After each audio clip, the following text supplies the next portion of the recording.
दोस्तों, मैं अधिवक्ता Swati Jain jurist legal associate में आपका एक बार फिर से स्वागत करती हूँ। आज मैं बात करने जा रही हूँ कि अगर पति पत्नी के बीच में कभी भी विवाद शुरू हो तो उसे कैसे निपटाएं, क्योंकि अक्सर लोगों का जवाब यही होता है कि कोर्ट कचहरी का सहारा लेकर या अब तो कोर्ट कचहरी करना ही पड़ेगा या अब इस रिश्ते का अंत यही है कि तलाक लेना। लेकिन मैं आपकी बात को एग्री नहीं करती, इसलिए मुझे आज ये लगा कि ये वीडियो बनाना चाहिए, क्योंकि जनरली जब भी मैं काउंसलिंग में बैठती हूँ तो मेरे सामने यही एक सवाल आता है कि मैडम अब हम थक गए हैं, अब हमें इससे पीछा छुड़ाना है, चाहे महिला हो चाहे पुरुष हो। हम किसी भी प्रकार से सामने वाले व्यक्ति के साथ, सामने वाले पक्षकार के साथ, अपने पार्टनर के साथ रहने के लिए तैयार नहीं है, चाहे इसकी कीमत कुछ भी हो। पति ये कहेगा कि मुझे कितना भी मेंटेनेंस ले लो, मुझसे कुछ भी कीमत ले लो, लेकिन मुझे पत्नी के साथ नहीं रहना है। या पत्नी ये कहती है कि मुझे कुछ नहीं मिले, लेकिन मुझे सिर्फ इस व्यक्ति से छुटकारा चाहिए। लेकिन मैं आपको यहाँ पर बहुत सरल शब्दों में एक बात कहूँगी कि किसी भी रिश्ते को बनाने में शायद जीवन लग जाता है, लेकिन तोड़ने में एक पल का काम होता है। और अगर हम अपनी सभ्यता, अपनी समाज, अपनी संस्कृति या अपने परिवारों से जुड़कर बात करें तो मुझे ये कहीं से भी उचित नहीं लगता। मेरा ये मानना है। अगर आपको गलत लगे तो एक बार मुझे कमेंट बॉक्स में कमेंट कर कर जरूर बताइए क्या मेरी सोच गलत है। क्योंकि अगर आपने किसी रिश्ते को चुना है तो प्रयास ये कीजिए कि कुछ झुककर या सामने वाले को झुकाकर आप उस रिश्ते को चला सकते हैं तो चलाने का 100% प्रयास करना चाहिए। लेकिन हाँ, अगर रिश्ते की परिस्थितियां ऐसी हैं कि जहां पर साथ रहने पर सामने वाले पक्षकार का एक व्यक्ति का अंत निश्चित है, मतलब अगर आपका रिश्ता इस परिस्थिति पर है कि अगर हम साथ रहें तो दो में से एक ही व्यक्ति रह पाएगा, या सामने वाले व्यक्ति के द्वारा इतना ज़्यादा शोषण किया जा रहा है कि वहाँ पर रहना किसी भी प्रकार से संभव नहीं है, तो मैं यहाँ पर आपसे बिल्कुल कहूँगी कि आपको कोर्ट का सहारा लेना चाहिए, एक्शन लेना चाहिए। सामने वाले व्यक्ति के साथ जो भी आप उचित कर सकते हैं, आपको उचित तरीके से उस रिश्ते को ख़त्म करना चाहिए और अपने लिए रिलीफ लेना चाहिए, चाहे वो महिला हो चाहे वो पुरुष हो। बिल्कुल 101% मांग करना चाहिए। लेकिन अगर थोड़ी सी खटपट है, जहाँ विचारों का मतभेद है, मतलब मतभेद होना नेचुरल है लेकिन मनभेद होना नहीं चल सकता। मतभेद होने में स्थितियां ऐसी होती हैं कि आज नहीं तो कल आपका मत एक दूसरे से मिल सकता है। लेकिन जब हम बात करें कि मनभेद की स्थिति है तो मनभेद की स्थिति में उस रिश्ते को चला पाना संभव नहीं है, लेकिन प्रयास फिर भी एक करना चाहिए, मेरा ये मानना है। चलिए अब हम बात करते हैं कि कई बार परिवारों में ऐसी परिस्थितियां आ जाती हैं कि जहां पर पति पत्नी का आपस में विवाद नहीं होता, लेकिन कोई तीसरा व्यक्ति आकर उस विवाद को हवा दे जाता है। तो यहाँ पर अगर दोनों पार्टनर में से एक पार्टनर भी थोड़ा सा समझदार हो तो इस परिस्थिति को समझ सकता है और उस समय को थोड़ा सा अवॉइड कर कर सामने वाले व्यक्ति से अपने मन की बात रख सकता है या कह सकता है। क्योंकि हम मैं एक बहुत सटीक बात कहूँगी, क्यों हम तलाक लेने के लिए सोचते हैं, क्योंकि हमारे माइंड में सेट है ये बात कि हम पति या पत्नी आपस में तलाक ले सकते हैं, इसलिए हम तलाक लेते हैं। अगर हम वही बात करें, क्या माँ बेटे, माँ बेटी, भाई बहन या भाई भाई या पिता बेटा, पिता बेटी के बीच में आपस में कभी मतभेद नहीं होता। लेकिन उस रिश्ते में हमें ऑप्शन नहीं है, इसलिए हम उस रिश्ते को चलाने का प्रयास करते हैं और उस रिश्ते को इग्नोर भी कर देते हैं। कभी कहीं परिस्थितियां ऐसी होती हैं तो हम उन चीज़ों को इग्नोर कर कर उन रिश्तों को आगे चलाने का प्रयास करते हैं। लेकिन हमें इस रिश्ते में ये फैसिलिटी मिली है तो ज़रूरी नहीं है हम इस फैसिलिटी का उपयोग करें, मेरा ये मानना है। बाकी मैं आपसे बार बार यही कहूँगी कि कहीं गलत लगूँ तो मुझे एक बार आप कमेंट बॉक्स में कमेंट कर ज़रूर बताइए। हो सकता है मैं भी गलत हूँ, मेरा नज़रिया, मेरी सोच भी गलत हो सकती है, तो मैं भी आपके नज़रिए से सोचने का प्रयास करूँगी। तो चलिए हम मुद्दे पे आते हैं। क्योंकि हमें इस रिश्ते में ऑप्शन मिला है, इसलिए हम इस रिश्ते को ख़त्म करने के लिए सोचते हैं, जबकि ऐसा नहीं होना चाहिए। अगर आप किसी रिश्ते को आपने बनाया है, एक महिला किसी पर विश्वास कर कर उसके घर आई है तो उस पुरुष की जिम्मेदारी है कि उस महिला को पूरी तरीके से प्रोटेक्ट करे। या एक पुरुष ने आपको इस काबिल समझा है कि वो आपको अपने घर लेकर आया है, तो आपकी रिस्पॉन्सिबिलिटी है, घर लेकर आया है मतलब अपना लाइफ पार्टनर बना रहा है। यहाँ आपके ऊपर कोई एहसान नहीं किया जा रहा है।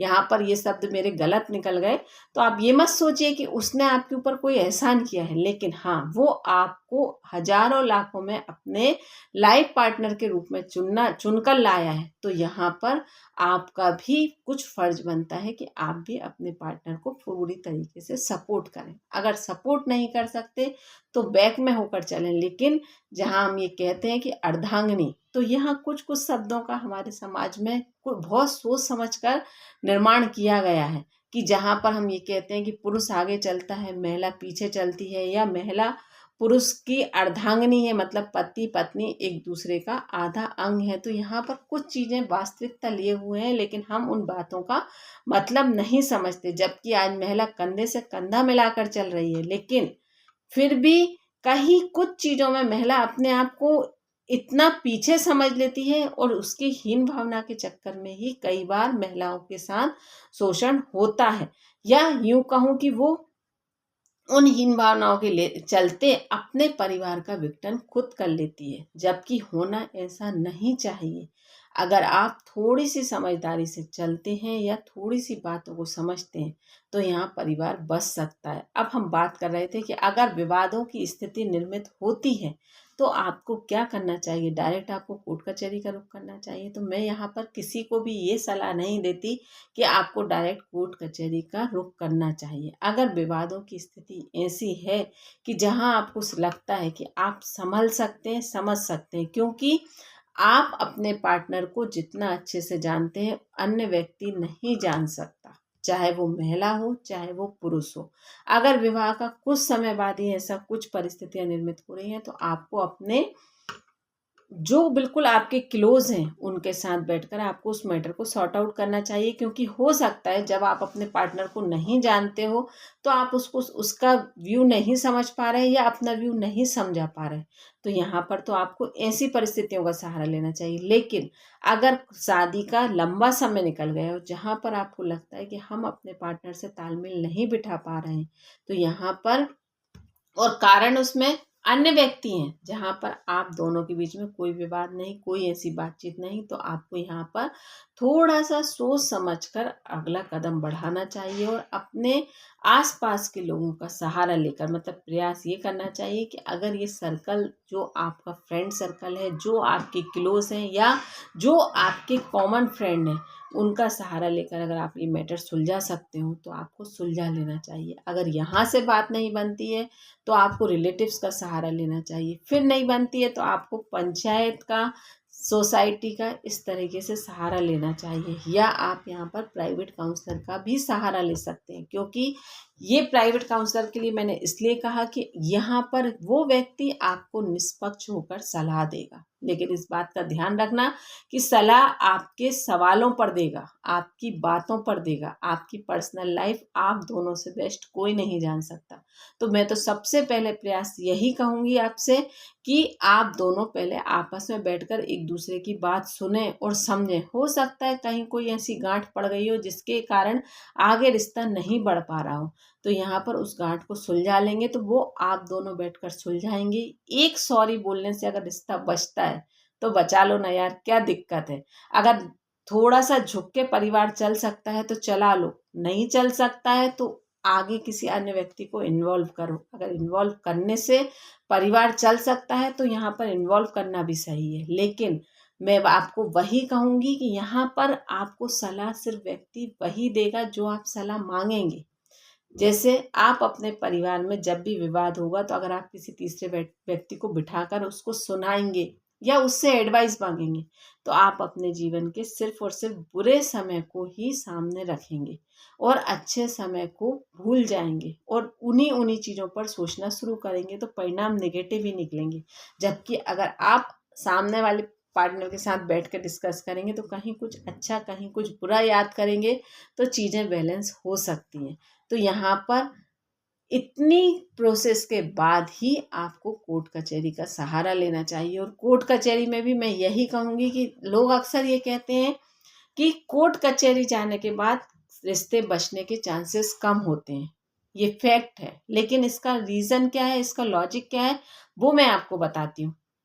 आप एडवोकेट के पास गए, आपने अपने विवाद की स्थिति बताई, एडवोकेट को भी लग रहा है कि इसमें विवाद कुछ नहीं है, ये जनरल मैटर है, परिवारों में होते हैं, सुलझ सकते हैं। अगर वो एडवोकेट आपको कहे कि नहीं, कोई मतलब नहीं है इस तरह से बर्थडे, आप बैठ के सॉर्ट आउट कर लीजिए, हो जाएगा, तो आप यहाँ पर क्या कहेंगे कि वो एडवोकेट अच्छा नहीं है, या आपका दूसरा पॉइंट होगा कि नहीं, आपको हमारे केस लड़ना हो तो आप लड़िए, नहीं तो मैं किसी और एडवोकेट को हायर कर लूँगा। तो वो एडवोकेट भी आपको कहेगा ठीक है, आप आइए, मैं आपको केस फाइल कर देता हूँ। फिर वो अब आपके केस में ऐसी परिस्थितियां हैं ही नहीं जहां पर आपके केस को स्ट्रांग बनाया जा सके, क्योंकि आप दोनों के बीच में विवाद तो ऐसा है ही नहीं, तो उस विवाद को बढ़ाए कैसे। तो फिर वो उसकी मजबूरी हो जाती है कि अब आप इसमें ये चीज़ ऐड कीजिए, तब आपको रिलीफ मिलेगा, क्योंकि आपने उसके सामने परिस्थिति क्या रखी, अगर आप मेरे केस को नहीं लड़ोगे तो मैं दूसरे व्यक्ति के पास अपना केस लेकर चला जाऊंगा, या मुझे तो इस व्यक्ति से, इस पार्टनर से तलाक चाहिए, हर हाल में छुटकारा चाहिए मुझे, आप कुछ भी कीमत बोलो लेकिन मुझे हर हाल में छुटकारा चाहिए। तो वो एडवोकेट भी उस चीज में आप अपने लिए जान लगा देगा कि नहीं, अब तो हमें इसमें डिवोर्स करवाना है, क्योंकि नेचुरल है यार, वो भी अपनी रोजी रोटी कमाने बैठा है, तो वो भी आपको धक्का तो नहीं मार सकता कि आई हुई लक्ष्मी को वो ठुकरा दे। तो यहाँ पर आप ये बात समझिए कि अगर ऐसी परिस्थितियां हैं तो यहाँ पर आप उस रिश्ते को जितना बिगड़ता नहीं है, आप बिगाड़ कर आ जाते हो। तो इसलिए अगर आप चाहते हो कि आपको रिलीफ मिले तो आप प्रयास यही कीजिए कि आप अपने आसपास से, या जो आपका कॉमन फ्रेंड है, जो आप दोनों के बीच में निष्पक्ष होकर आपको एडवाइस दे सकता हो, या जो आपके पेरेंट्स या जो आपके क्लोज में हो, अगर उस व्यक्ति से सलाह लेने के बाद अगर रिश्ता संभल सकता हो तो संभाल लीजिए। और इसमें मैं एक छोटी सी रिक्वेस्ट और करूंगी परिवार के लोगों से, कि जो ये सलाह देते हैं, जो अगर पति पत्नी का विवाद होता है तो वो सिर्फ एक तरफा ये सोचकर बोलते हैं कि मेरी बेटी है, क्या मैं इसको गलत कह दूं, या मेरा बेटा है, क्या मैं इसको गलत कह दूं। तो नहीं, गलत मत कहो, लेकिन गलत सही को भी गलत मत कहो। अगर रिश्ते में परिस्थितियां ऐसी हैं कि जहां पति पत्नी अपना आपसी सामंजस्य, अपनी समझदारी खो बैठे हैं और वो कहीं ना कहीं इस तरीके से विवाद कर रहे हैं, तो यहाँ पर आप गलत को सही मत कहो, सही को सही नहीं कह सकते तो उसे गलत भी मत कहो। वहां पर आपको अपनी समझदारी दिखाते हुए उस रिश्ते को संभालने का प्रयास करना चाहिए, ना कि आपको ये कहना चाहिए कि नहीं, मेरी बेटी है तो वो गलत नहीं हो सकती, या मेरा बेटा है तो वो गलत नहीं हो सकता। गलत कोई भी हो सकता है, परिस्थितियां गलत हो सकती हैं, हो सकता है सामने वाले का उस समय में वो बात कहने का व्यू ना हो, लेकिन फिर भी उसने वो कह दी, तो उसे उस चीज का आप एहसास दिला सकते हो। लेकिन आप इस चीज में सामने वाले के ऊपर इस चीज पर इस तरह से मत कीजिए कि नहीं, मेरा बेटा है तो गलत नहीं हो सकता, बहू है तो ही गलत होगी, या मेरी बेटी है तो गलत नहीं हो सकती, मेरा दामाद है तो ही वो ही गलत होगा। अगर रिश्तों को संभालने के लिए हर व्यक्ति के एफर्ट्स बराबर लगते हैं, नए नए में हर व्यक्ति के जीवन में उतार चढ़ाव आते हैं, क्योंकि जैसे मैं बात करूं कि अगर घर में 2 बच्चे हैं, 3 बच्चे हैं आपके, तो उनका नेचर भी एक सा नहीं होता। तो उसी प्रकार घर से बाहर आया हुआ व्यक्ति आपके परिवार में एकदम से ढल जाए, इस चीज के चांसेस 1% होते हैं। तो यहाँ पर अगर आप थोड़ा समय निकाल कर मौका देते हुए उस रिश्ते को संभालने का प्रयास करोगे तो रिश्ता 101% संभलेगा। मुझे ऐसा लगा, क्योंकि जब मैं काउंसलिंग में ऐसी परिस्थितियां देखती हूँ कि जहाँ पति पत्नी का विवाद नहीं होता, पारिवारिक मुद्दों पर उस विवाद को इतना बड़ा बना दिया जाता है कि पति पत्नी तलाक लेकर अलग हो जाते हैं। और जब उन्हें समझ आती है कि हम दोनों के बीच में तो कोई विवाद ही नहीं था, तब तक बहुत देर हो चुकी होती है।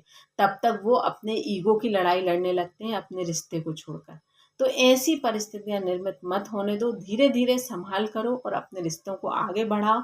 मुझे ऐसा लगा तो मैंने आपको ये डिस्कस किया। अगर ये मेरा वीडियो अच्छा लगा हो, सिर्फ ये एक आपके लिए जनरल मैसेज था। मुझे ऐसा लगता है कि अगर मेरे एक प्रयास से किसी एक परिवार भी चल सकता है तो मुझे बड़ी खुशी होगी। और ये वीडियो सिर्फ और सिर्फ आपके इसीलिए है कि अगर कहीं किसी को, आपको ऐसा लगता हो कि ये वीडियो किसी को हेल्प कर सकता है तो प्लीज़ आप शेयर भी कीजिएगा। और अगर आपके जीवन में कुछ सुधार ला सके तो मुझे अच्छा लगेगा। धन्यवाद।